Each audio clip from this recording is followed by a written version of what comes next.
ইসলামী bank news top 10। নির্বাচন পিছিয়ে দেওয়ার পায়তারা চলছে বলেছেন বিএনপি মহাসচিব মির্জা ফখরুল ইসলাম আলমগীর।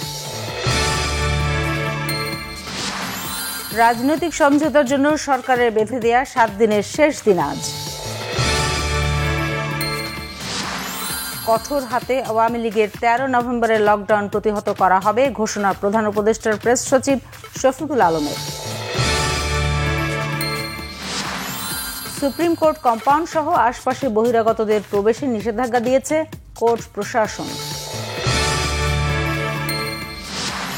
পুরান ঢাকায় ঢাকা ন্যাশনাল মেডিকেল কলেজ হাসপাতালের সামনে দুর্বৃত্তদের গুলিতে তারিক সাইফ মামুন নিহত।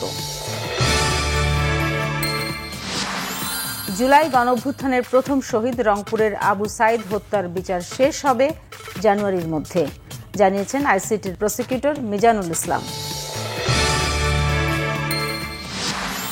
প্রজ্ঞাপন জারি না করা পর্যন্ত 3 দফা দাবিতে আন্দোলন চালিয়ে যাওয়ার ঘোষণা সরকারি প্রাইমারির সহকারী শিক্ষকদের।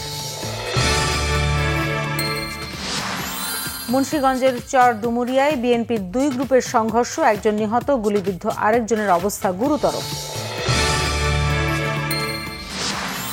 যুক্তরাষ্ট্রের কেন্দ্রীয় সরকারের তহবিল আবার চালু করা নিয়ে মার্কিন সিনেটে বিল পাস। চ্যাম্পিয়ন্স লিগে লিভারপুলের কাছে হারের হতাশা ভোলার আগে স্প্যানিশ লা লিগায় হোঁচট খেল রিয়াল মাদ্রিদ।